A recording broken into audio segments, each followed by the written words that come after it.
I wanted to keep going with our trend of celebrating different days, and this coming Friday is known as Patriot Day. So that is when we celebrate all of the different heroes that are in the United States.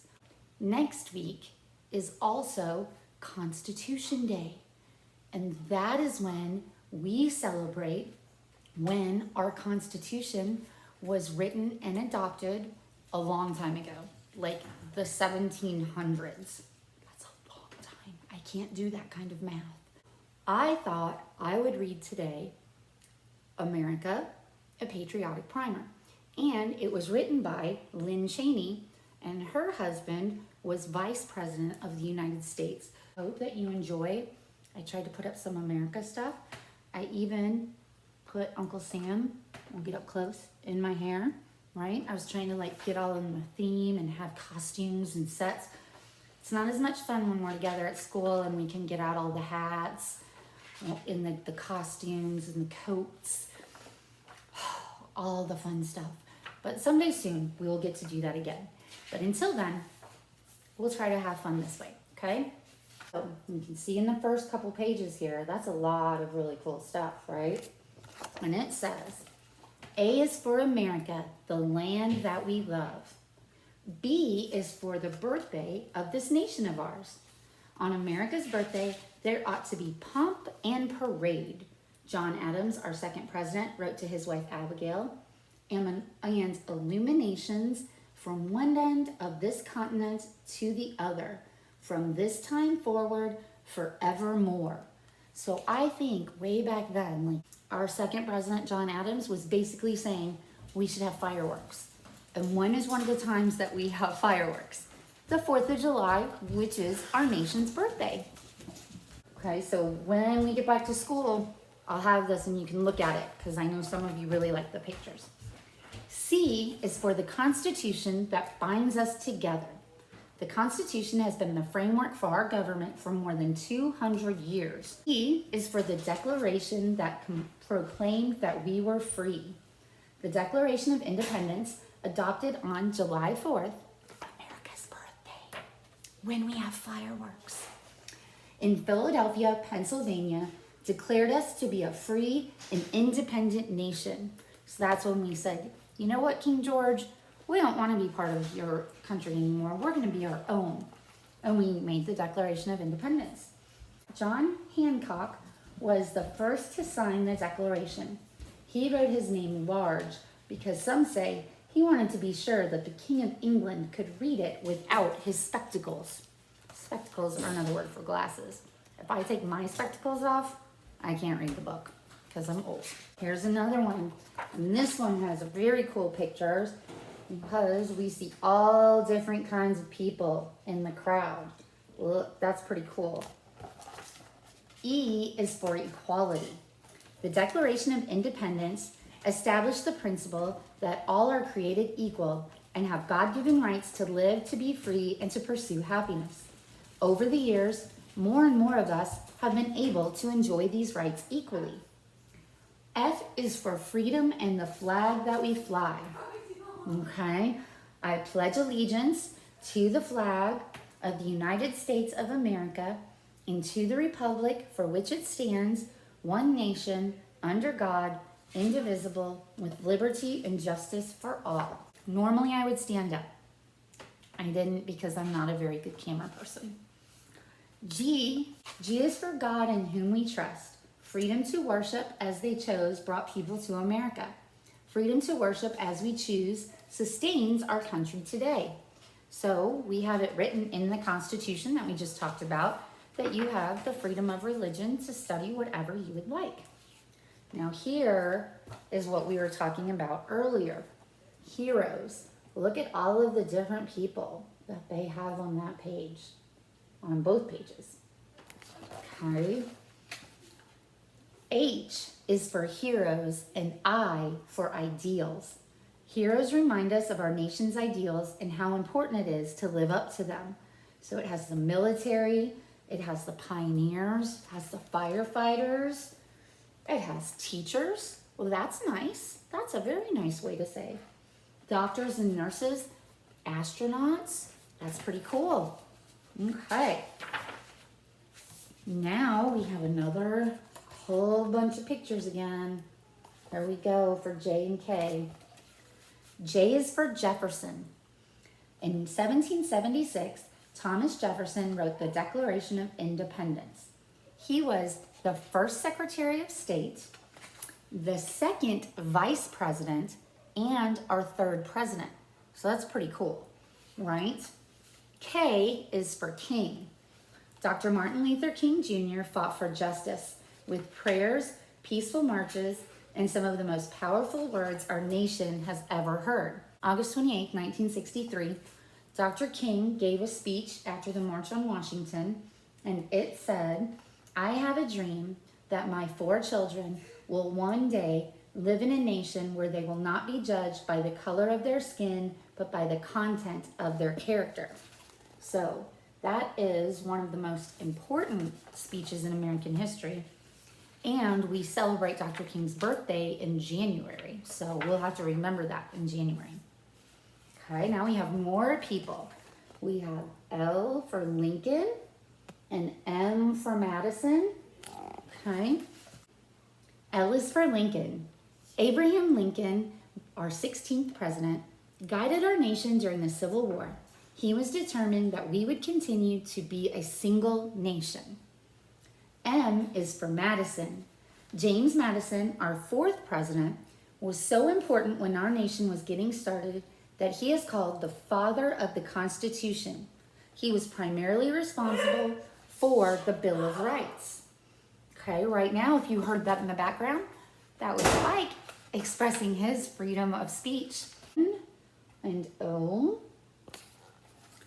N is for Native Americans who came here first. And then it names a whole bunch of different people.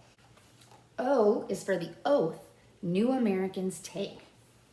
Okay? I hereby declare on oath that I will support and defend the Constitution and the laws of the United States of America. And that is what, when people who aren't born in America, but they move here from another place and become citizens, that's part of what they say when that happens. P and Q, we have both of those. P is for patriotism. Good thing, because Friday is Patriots Day. That fills our hearts with pride. Okay. Q is for America's quest for the new, the far, and the very best. So it has Louis Armstrong as a jazz trumpeter, Emily Dickinson, who wrote a lot of poems, Babe Ruth, who's a baseball legend, Orville and Wilbur Wright, who were the first successful powered flight. And where did they have that flight? Right here in North Carolina. That's right. So we have all sorts of different people. And President Kennedy said, "We chose to go to the moon and to do the other things, not because they are easy, but because they are hard, because that goal will serve to organize and measure the best of our energies and skills." So that's talking about Americans in their quest. Okay, so here we have R and we have S, right? Okay, R is for the rights we are guaranteed. Our basic rights are set forth in the Constitution and its amendments. The first 10 amendments are called the Bill of Rights. When we have freedom of speech, freedom of the press, freedom of religion, freedom of assembly, right to trial by jury, and the most important thing, the right to vote. Okay, and S, speaking of voting, S is for suffrage. Now, suffrage is kind of a funny word because it makes it sound like people are maybe hurt or they're in trouble, like they're suffering. But really, suffrage is the right to vote. 1848, in Seneca Falls, New York, women began the long struggle for suffrage, or the right to vote. And in 1920, their voting rights were recognized all across the nation. Okay, so we have people like Lucretia Mott, Lucy Stone, Alice Paul, Susan B. Anthony, you might have heard that name before, Elizabeth Cady Stanton, Amelia Bloomer, and Sojourner Truth, who all went and talked about how it was important for women to also be able to vote in elections. And so this past August, 1920, is when women were given the right to vote in the 19th Amendment. And that was 100 years ago. So how cool is that we can still vote 100 years later? Okay, we have T and U, so we have more pictures. Okay, I'm telling y'all, you're gonna love looking at this book. The pictures are really good. T is for tolerance, free to think and believe and pursue happiness in our own way. We recognize the right of others to do the same. U is for the United States. Our country is big. Our people come from every part of the world, but different as we are all part of a single nation, the United States of America. We have V and W. V is for valor, shown by those who have kept us free. And in here we have different medals like the Navy Cross and the Silver Star, and it shows different people from World War II, World War I, the Vietnam War, the Korean War, Molly Pitcher, one of the first American women to fight for freedom in the Revolutionary War, and also in the Civil War. So the valor is what we say about people who have served in our military, both men and women. And I'm really lucky because I know that we talked about heroes earlier, and I can say that I can celebrate 3 heroes right here in my very family. My dad was a Marine and served in Vietnam, and that's my dad and my mom. Okay, so Grandma and Peepaw, as we call them, but he served in Vietnam, and his dad was in the Army and served in World War II in Europe.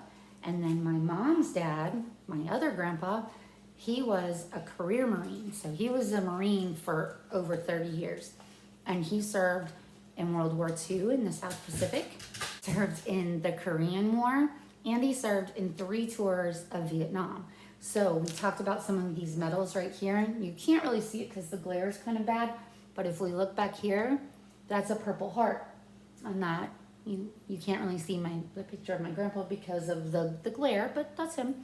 And that's one of the Purple Hearts that he was awarded for bravery during the war. W is for Washington. George Washington, our first president, is called the father of our country. Brave in battle and dignified always, he was celebrated as the man who unites all hearts. And back here, I have a very good book about George Washington, who was a very, very brave soldier and a very wonderful president. Now, just a couple more letters, right? So we have more pictures. All right. X. X marks the spot where it's in Plymouth, Massachusetts, where the Pilgrims landed, in Lexington and Concord, where the Revolutionary War began, in Yorktown, Virginia, where the Revolutionary War ended, Washington, D.C., where our nation's capital has been for more than 200 years, New York City, New York, where George Washington became our first president, and Philadelphia, Pennsylvania, where the Declaration of Independence and the Constitution were signed. But we could also mark the spot there in North Carolina because that's where we live, right? And then Y is for you. And all you will be in the greatest of the countries, the land of the free. Here's our last 2 pages. Okay. Z is the end of the alphabet, but not of America's story. Strong and free, we will continue to be an inspiration to the world. Okay, America, America, God shed his grace on thee, and crown thy good with brotherhood from sea to shining sea. So those are all of the things that we have written in the pictures. And I hope that helps you to celebrate Patriots Day on Friday, September 11th, and next week when it's Constitution Day. Now, September has other exciting things to celebrate, and I'm going to leave those to be a surprise for next week. But until then, I hope you'll have a wonderful week, and I will see you soon.